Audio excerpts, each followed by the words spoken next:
Tonight I have another fun video game collection video for you all. This one on GameCube games.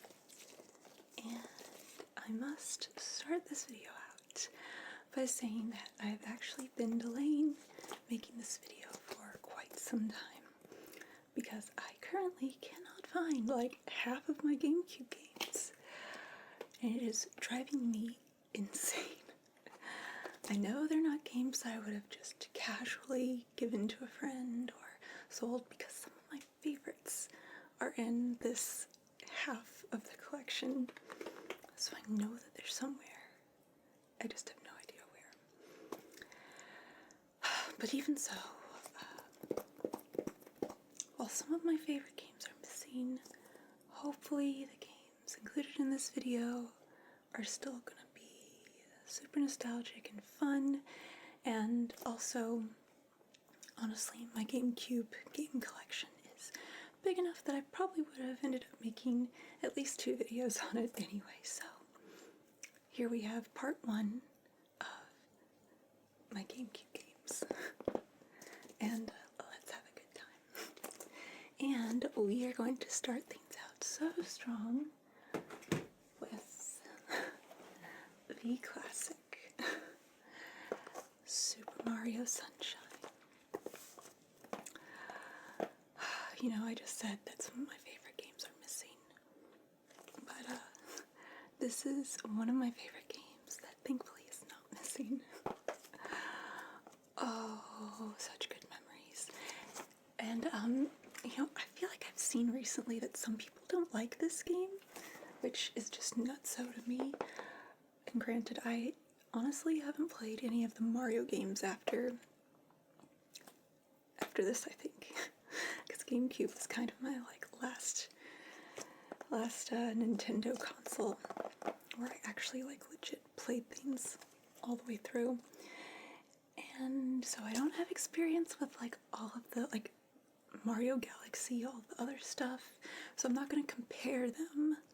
But to just say that you don't like this one is just crazy. It's so good. And I will say, you know, I'm very much a vibes person when it comes to video games. I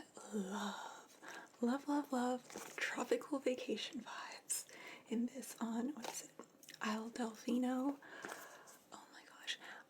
We need more video games that take place in tropical resorts and stuff. Like, I so bad need an open world Soulsborne game that's like on a tropical vacation.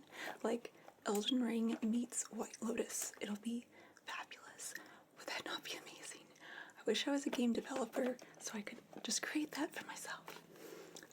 Yeah, I love the atmosphere and just running around and, you know, enjoying the environment in this. I also love, I've mentioned this on some other games too, I love the use of water. Playing this game always made me want to go swimming or go on a vacation myself. I just love it so much. Here we have the little pamphlet. I think one of the things I saw about were people complaining about this game, where they were saying they didn't like the controls or something about like the gameplay mechanics or something. I personally never had any trouble with that, but I don't know.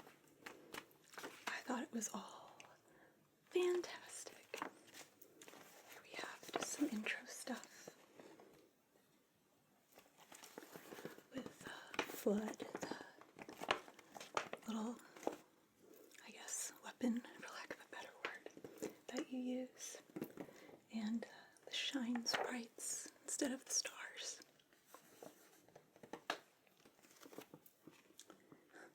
Mario's latest adventure is filled with action galore. Mario runs, swims, slides, and wall jumps to the highest heights with blood strapped to his back. Mario drenches enemies, solves puzzles, and even takes to the skies. Oh, and Yoshi's back too, so saddle up.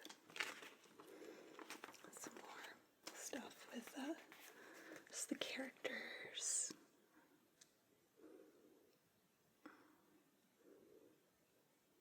I thought Peach's little summer outfit was, of course, super cute, too. God, I love this. This just looks like so classic Nintendo. With all the little controls and, I don't know, like, the primary colors and stuff. I didn't realize, like, just how many different controls there are in this. I don't know, it feels like such a simple game, but there's like so many instructions in here telling you how to do different things. Also, that is a very cute picture. But something I have to mention about this, while I love this game just on its own, this is one of those games that I like created my very own soundtrack for, and I have some very specific music that I pair with it, and this is probably like my favorite video game music pairing of all time, and I even brought out the CD just for it because it is that important. Nothing pairs better with Super Mario Sunshine than Fever by Kylie Minogue. Oh God, the memories of playing this on repeat while playing Super Mario Sunshine, especially in the best one. Let's see, we've got here with all the songs too. Oh God, it's so good. But the best one too, one of my favorite areas in the game is, I think it's called Nico Cove. It's the one where it looks like a bunch of ruins and stuff, and there's a waterfall, and you have to go and clean the eel's teeth and stuff. But that area with, where is it? The song Fragile. Oh God, so good. So good. And of course, my favorite Kylie Minogue song of all time is Love at First Sight, which is on here. But like, oh gosh, if you should go, if you have this game, you know, go turn on Spotify or something like that. Go and play Super Mario Sunshine while listening to Kylie Minogue Fever. You will have the best time ever. And I mean, like, Kylie Minogue is just amazing anyway. She's like, oh, like there are not many artists that I really want to see live before I die. Still, she is one of them. Oh my God. I wish I could meet Kylie Minogue. I'd like have her sign my copy of Super Mario Sunshine. I also don't go, like, I'm not that into celebrities and stuff, but I feel like I would have to tell her if I ever met her in some dream universe about my experience playing Super Mario Sunshine. Alright, I'm gonna like rein it in now because we're getting off topic and I'm going way too much into fangirl mode. But yeah, I had to share that. It is, I'm gonna have to go listen to Fever now. Probably my favorite Kylie Minogue album too. Alright, on to the next game. Sorry about that. Can't do any of these videos without having some sort of a fangirl rant, right? The next game. I got this when I was a kid just because I thought the art style and like the characters and stuff looked really cool. I remember actually playing the game. It's not really that it's like bad gameplay, I would say, but it's not a kind of style of gameplay that I enjoy. But this game means a whole lot to me now for other reasons, and that is Lost Kingdoms. I honestly can't even really tell you like the premise of this. Let me see if I can read it for you. When a mysterious phenomenon threatens the 5 kingdoms of Arguil, all hopes lie in the hands of one person, Princess Katia. With the help of her guardian creatures, she must travel the continent to discover and destroy the root of the evil force.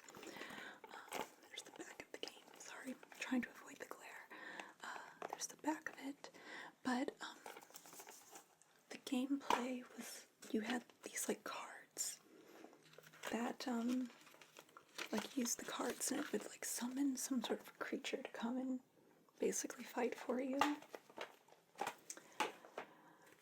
And I really don't like games that use that kind of mechanic. It's just, I don't like having to keep track of like having a limited supply of something like playing cards, I guess. But I did still very much enjoy, like I said, the art style. Here's some of the characters right here. We have the main character, Katia, King Feobane. I don't even remember that guy. And Gerd. I don't know. But the chick, it was nice having a cute, cool looking chick character to play as. That was quite a big draw for me. But the reason that this is so special to me now is because, if you see, right here, we have From Software. Of course, when I was a little kid, I had no idea who From Software was. I mean, if you would have asked me, like, what any of the developers of any of the games I had were, I'd be like, what? Like, not paying attention to that at all as a kid. But just, now so many years later, as an adult, being such a huge fan of, Dark Souls and Elden Ring and Bloodborne and, like everything From Software is making now is just so cool to think that, like, I got this, like, way back in the day. Like, I don't want to say, like, before they were super big, because I honestly, like, don't know, like, what the state of the company was like when this came out. But definitely not as huge as they are now. So it just feels very special to have this for me.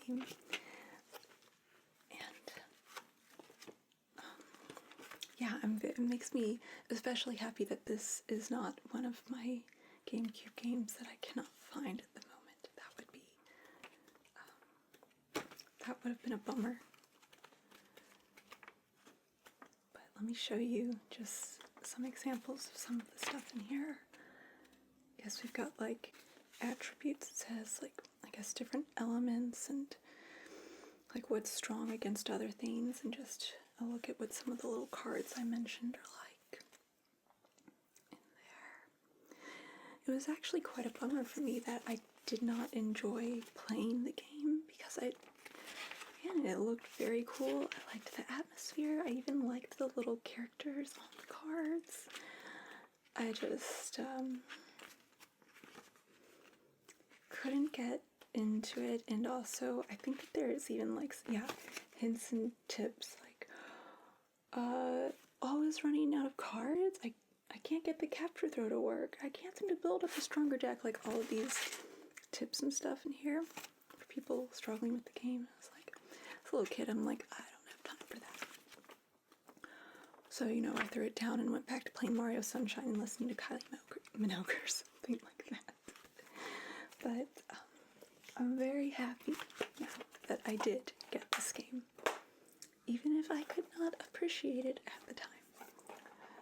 I certainly do now. Now, next up, another GameCube classic. We have Legend of Zelda Wind Waker.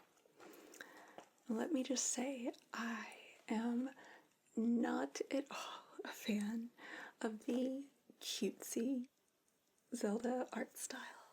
My favorite Zelda game is Majora's Mask. I want the dark and creepy stuff, and of course, Majora's Mask is my favorite. The first Zelda game I was ever introduced to was Ocarina of Time, and all the traumatizing stuff that comes with that game. And so, all I had really ever known of Legend of Zelda was being kind of terrified as a child. And so then I remember seeing, like, in Nintendo Power what this one looked like, and I was like, I just played Majora's Mask, and now you're gonna throw this cutesy crap at me? Are you kidding me? I was so bummed out. I was like, this is lame. Nevertheless, I love this game. And, similar to Super Mario Sunshine, it just creates such a great vibe. Like being out on the ocean on my little sailboat, going from island to island, and you know, using the the little wand thing instead of the ocarina. There is just something about it that was like, I don't know, maybe it's just my love of the water and ocean stuff in general. It was just, you know, again, one of those games, like, I don't really care about doing anything to complete the story. Let me just sail around on the ocean and just chill for a bit. More control thing.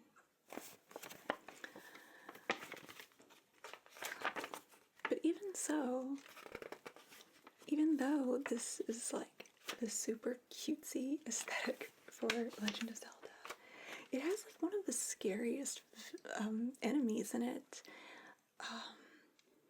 I can't remember the name of the temple, but they're those things that have like, they have big hoop earrings, and they see you and they start screaming as they're about to attack or something like that. Yeah, I did not appreciate those. So at least I got some traumatizing stuff in it.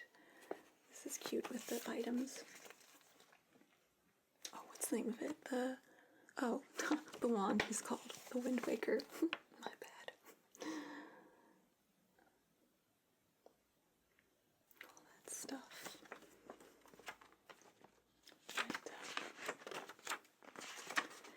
This is this is one of the GameCube games that I would love to replay.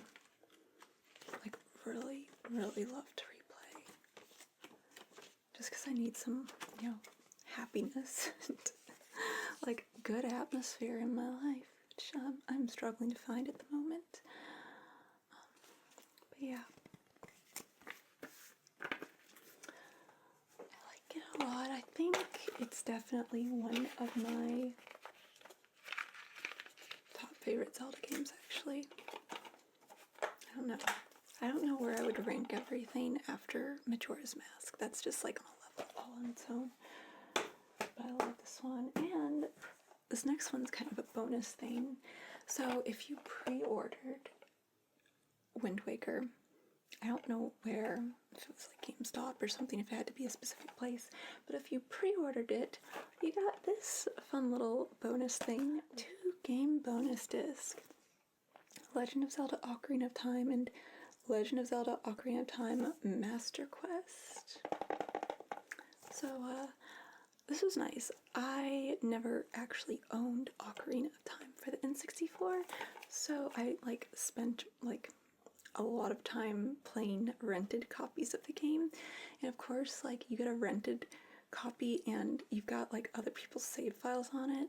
And, I just always went to the other people's save files because they were like super far into the game, and I wanted to just like explore all of that stuff. I knew I wouldn't have time like within the 5-day rental period to get there on my own, so I never like really like legit played through Ocarina of Time on N64. I did not do so until I got it for GameCube. Yeah, so we don't have to look too much through this because I guess it wouldn't really be appropriate for GameCube since it is technically a N64 game, but still fun. God, I love the N64 art style though. Oh, it's so good. Yeah, just a fun little tidbit there. Alright, next up. This is an interesting one for me to have. I'm not a sports person at all. In any aspect of life. I used to be when I was a kid. I played like every single sport as a kid. But by the time GameCube came around, I think I was like losing interest in that too. I've never liked watching sports. So I don't know why I even have this. It's not a good game either. International Winter Sports 2002. And clearly it's Olympics, but due to like crazy copyright, trademark, whatever the hell it is, type stuff, for the Olympics. I'm sure they weren't able to actually say that here. Hopefully I won't get dinged for saying the word Olympics in this video. But yeah, it had a bunch of different winter sports. It wasn't good. The only thing I can think of as to why I would have gotten this is because, and actually, I don't know, because I think this movie came out after 2002. But at some point I saw the movie Miracle, and I fell in love with that movie. In Miracle, it's about the 1980, I think it is, U.S.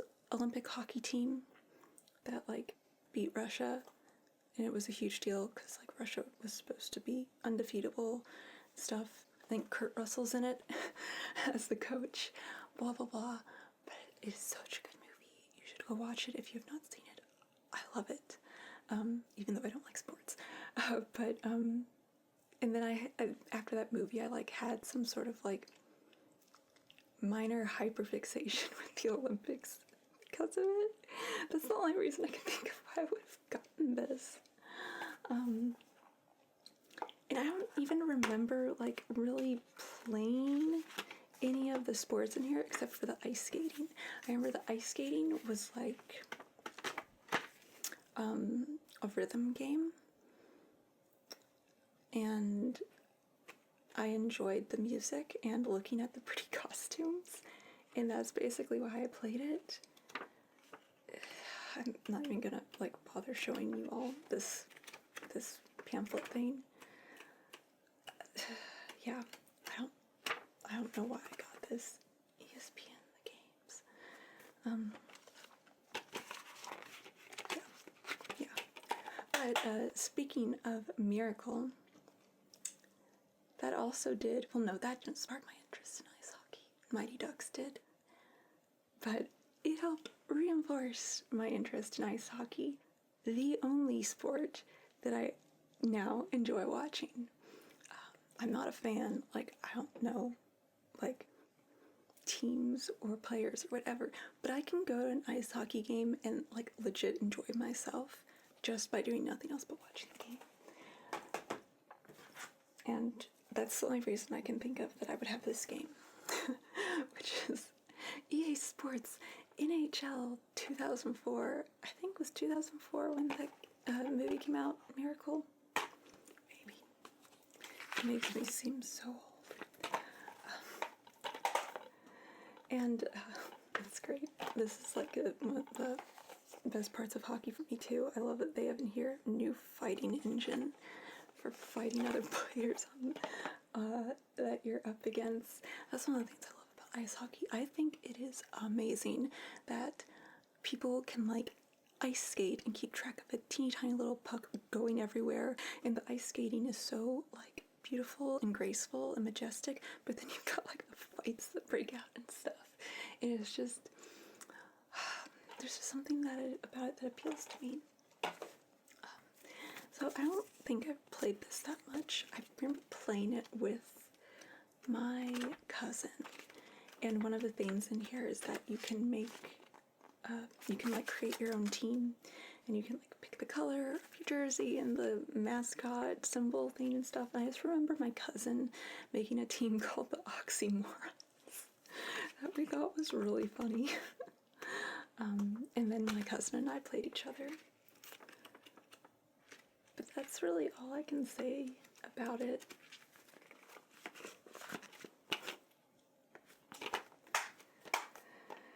So yeah, I can't really say much about it other than, you know,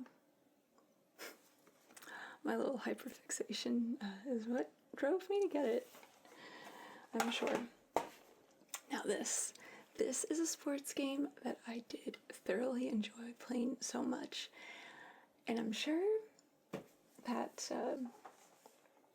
many people are not familiar with it because it came out around the same time. I'm pretty sure that Dead or Alive Beach Volleyball came out, which for various reasons, you know, would have stolen the spotlight to this. But this was a super fun game. Beach Spikers, Virtua Beach Volleyball. I loved this game. Another game that I played a ton with my cousin.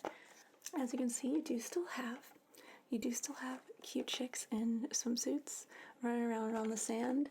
Though I will say, if you're looking for the kind of jiggle physics that you find in Dead or Alive Beach Volleyball, you might be a little disappointed with this one. It's much more focused on the actual game than it is on the fan service and eye candy.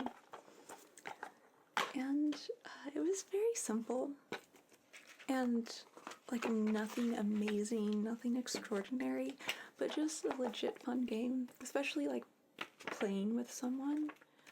And it was fun too. Like, this is another game where, you know, you could design your characters, especially since you just have teams of two. Design your characters and pick out a cute swimsuit, make your girls look super cute, which I loved doing as a kid. Oh, there's more. Or you could do stuff where you like play as the different countries. There's some there.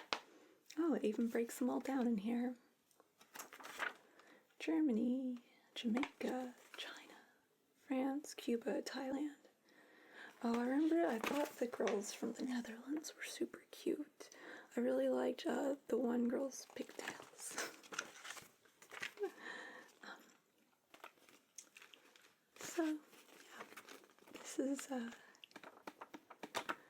this is a great game. I don't enjoy watching beach volleyball in real life, but I enjoyed playing it on the GameCube.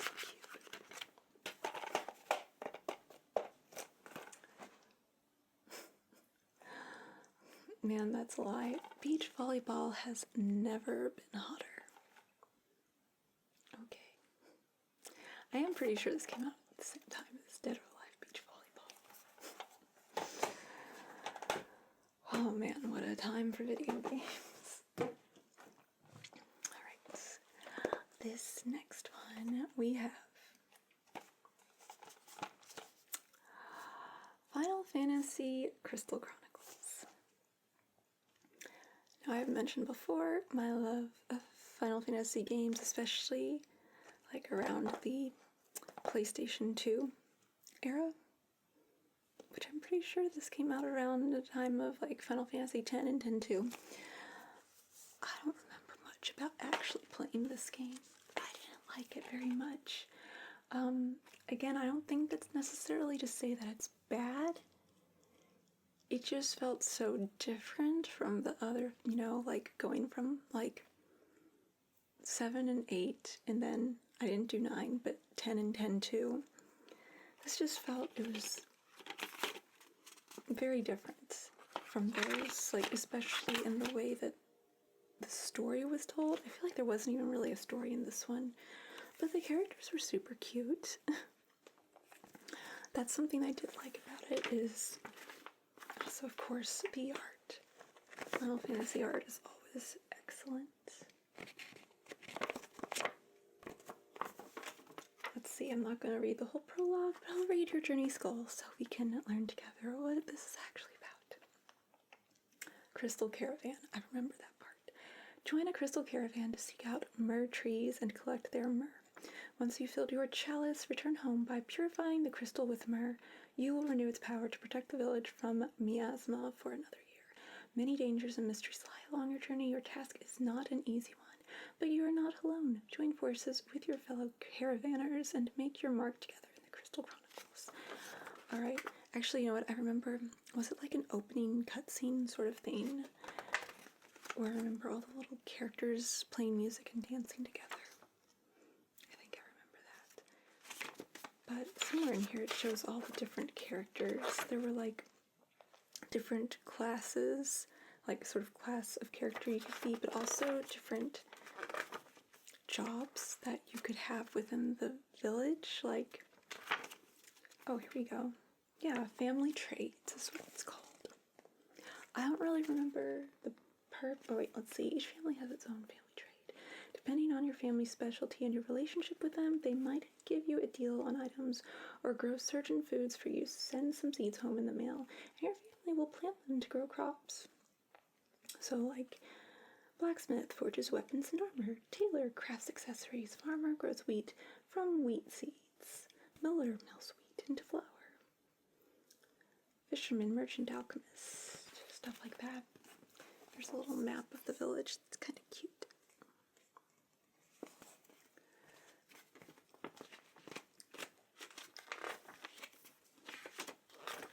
Oh, I'm so sad. I could have sworn there was a page that like broke. Oh, there it is. Okay, breaks down the different the tribes, as they're called.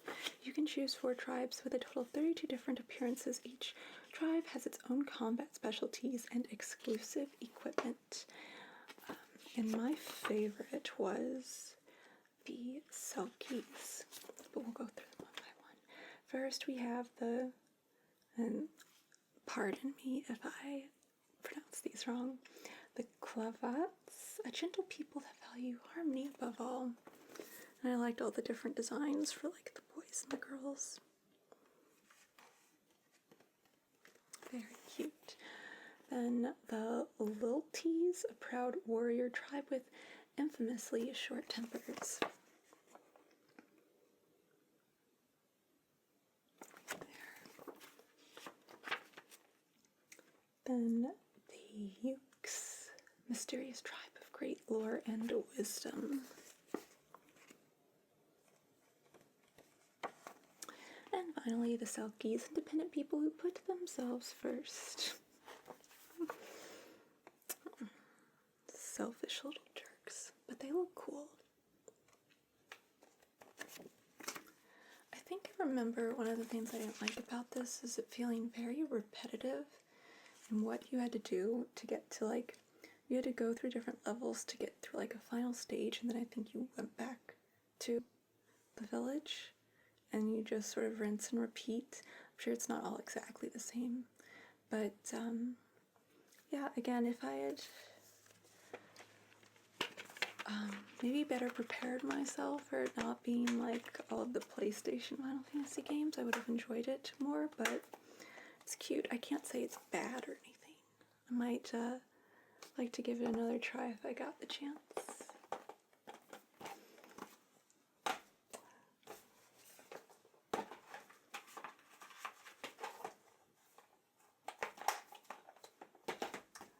Oh, and I think another thing about it was that there was like a big multiplayer component in which you needed, yeah, to use like a Game Boy Advance, which sounds really annoying.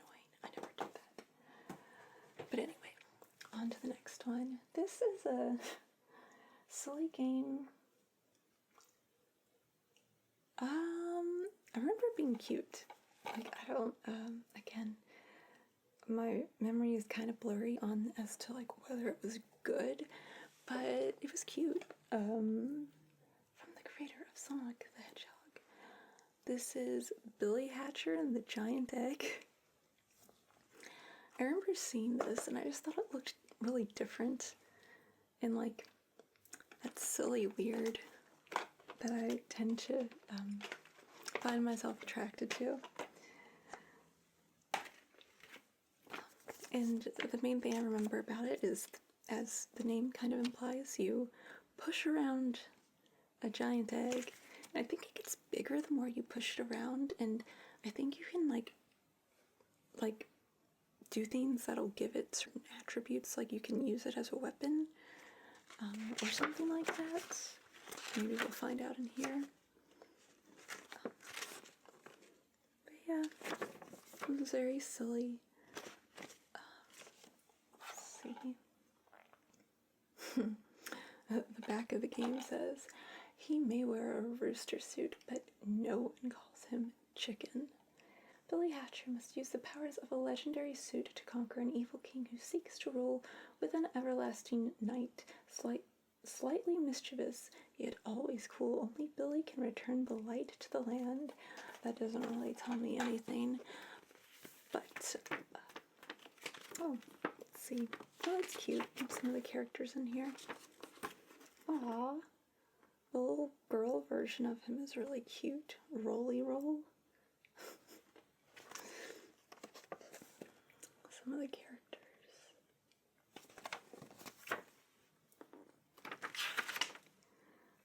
Let's see. Yeah, in addition to the basic controls, the following player actions can also be performed. All this different stuff with the egg that you could do.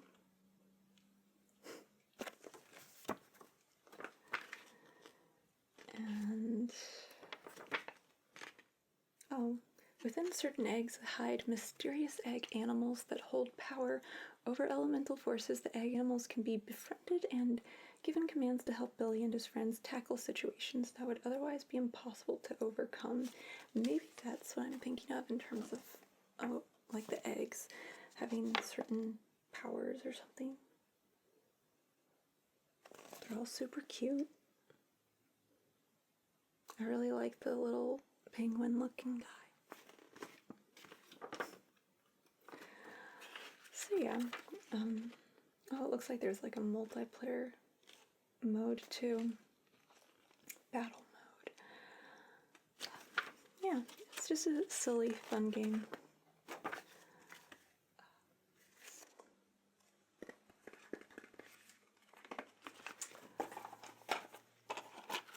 And of course, if there are any of these games that I clearly do not have a lot of memory of, but you do, I would love for you to fill me in the comments. Next up, we only have one more game for now of this part one of my GameCube collection. And this one's kind of silly. Definitely nothing special, but I loved playing it. Just for my own silly reasons. That being The Hobbit, the prelude to The Lord of the Rings. And this definitely came out, if not like around the same time as the Return of the King movie, like a year after or something like that. Definitely playing on the hype around those films. But, yeah, I actually really enjoyed this game. This is another one where I very, very much remember listening to a ton of Christmas music while playing it, and I very strongly correlate The Lord of the Rings with Christmas anyway, because just of the time that they all came out, like in November every year.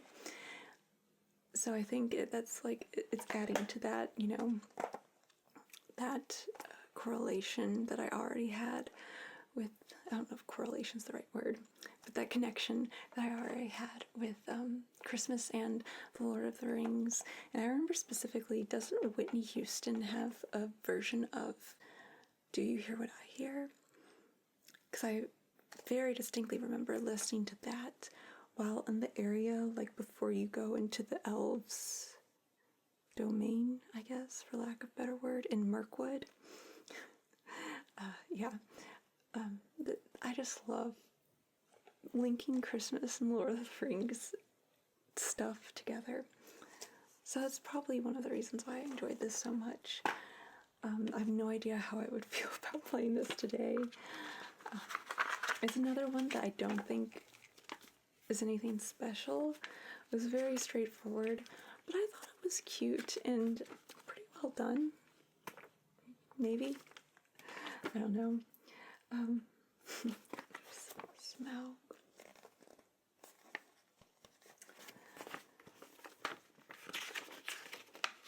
But yeah, it was cute.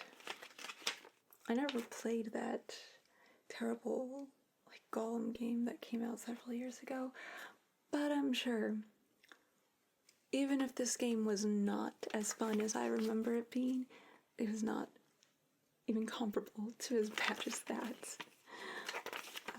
I think also I thought it was like fun to see Lord of the Rings, Hobbit, Middle Earth based game that came out at the time that wasn't just the Lord of the Rings video games that were like directly linked to the films, even though those were really fun. I remember playing them, but it was like, oh, this is kind of different, and it piqued my interest.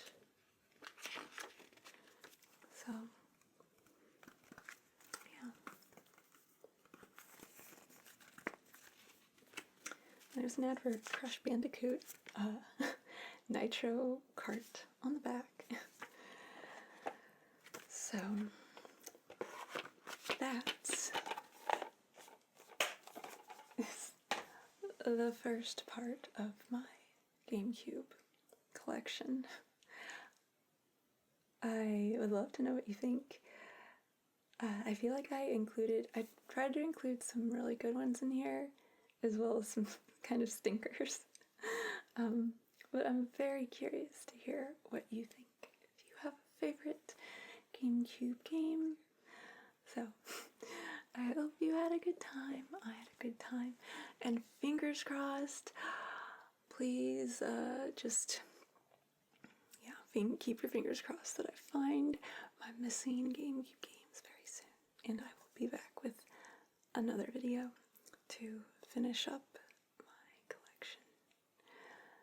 Thank you for joining me. I will see you later.